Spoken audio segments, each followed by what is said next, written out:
Para crear un programa Java con NetBeans, elegimos en la opción de menú File, New Project y dentro de la categoría Java elegimos Java Application. Con eso podemos crear cualquier aplicación de escritorio basada en la interacción por línea de comandos o también entorno gráfico si fuera el caso. Las aplicaciones web no se crearían con esta categoría sino dentro de Java Web.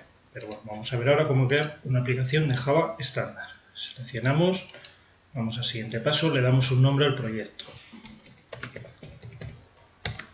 Ejemplo app. En la localización indicamos la carpeta donde queremos que se grabe el proyecto. Un proyecto NetBeans va a crear una carpeta con este nombre dentro de la ubicación que le indiquemos aquí. Y dentro de esa carpeta pues estarán una serie de subcarpetas propias de NetBeans, entre las cuales pues estará el archivo .java que vamos a crear a continuación con ese contenido de la clase.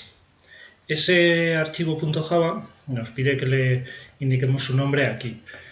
Todo proyecto de aplicación Java estándar tiene que contar con una clase main que contiene el método main, que es el punto de entrada a cualquier programa Java. Pues si esta casilla está marcada, se va a crear una clase con ese método. Aquí lo que nos pregunta es el nombre que le queremos dar.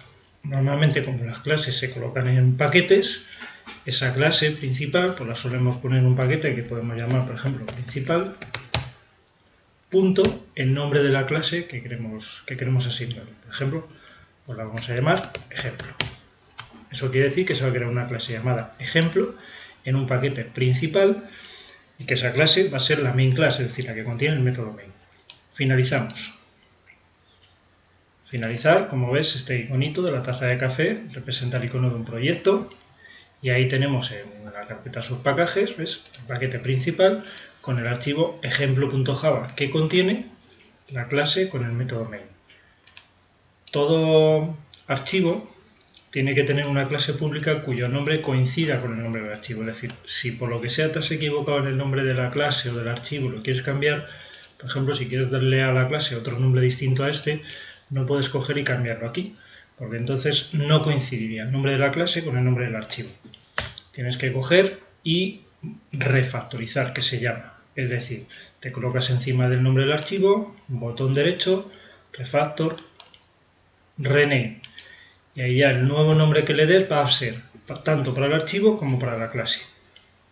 Bueno, que no queremos cambiar el nombre, ya se lo hemos cambiado, pues aquí vemos, como te decía, el método main, que es el punto de entrada a cualquier programa Java.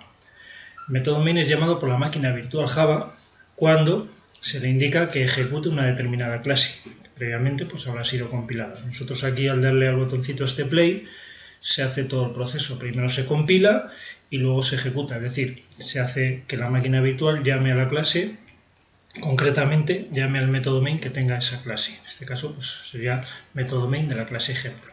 Pero el método main tiene que tener este formato. Tiene que ser public, static, que significa, un método estático es aquel que se puede llamar sin crear objetos de la clase, entonces eso implica que la máquina virtual Java va a llamar al método main sin crear ningún objeto de la clase ejemplo, y void, que no va a devolver nada, main, que es el nombre, y estos son los argumentos de línea de comandos que, bueno, se le pueden pasar argumentos a través de las propiedades del proyecto o no. Pero este es el formato del método, es decir, si le quitamos, por ejemplo, static, pues ya la máquina virtual Java que va a intentar llamar a un main que es estático, pues como no lo va a encontrar porque no se lo hemos quitado y por lo tanto este no sería static, pues no va a poder ser capaz de ejecutar el método y por lo tanto el programa fallará. Bueno, pues aquí ya colocamos el código de lo que nuestro programa tiene que hacer. Por ejemplo, si queremos mostrar un simple mensaje, bienvenido a Java, pues aquí lo tenemos. Sería con la clásica instrucción system.out.println para escribir mensajes en la pantalla y el texto que queremos escribir. Como decía, en el momento que le demos a ejecutar, se compilará el programa, la clase, y se da una orden a la máquina virtual Java para que llame al main de esta clase y entonces se mostrará el mensaje que ves a continuación. Si este programa tuviera algún error de sintaxis, porque Java, como es case sensitive, por ejemplo, si la S de system la ponemos en minúscula, ves que inmediatamente va a aparecer aquí este botoncito en rojo indicando que hay un error de compilación y por lo tanto, bueno, Si le das al botón ejecutar, pues, ya el error va a salir, no te va a poder ejecutar, te va a decir este mensaje que uno o más proyectos tienen errores de compilación y si quieres continuar. No aconsejo en absoluto que continuemos ejecutando un programa que tiene errores de compilación. Los errores de compilación hay que resolverlos antes de poder ejecutarlo. Entonces cancelamos y bueno, pues aquí ya nos dice que ha sido cancelado y el error de compilación está en la línea donde te está seleccionando. No hace falta que le des a play para poder ver un error de compilación. En el momento que cometemos el error, ya el propio Endevin se da cuenta, ¿ves? Va poniendo las admiraciones en rojo y nos va diciendo que ahí hay un problema. Normalmente, colocando el ratón encima de la instrucción que te aparece seleccionada, en rojo, subrayado en rojo, pues te suele decir, dar un mensajito de lo que sucede, ¿vale?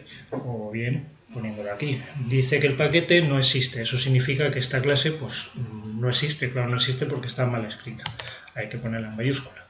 Si ejecutas ahora, pues entonces ya, como decía, no hay error de compilación, se compila y se ejecuta el método main sin problemas.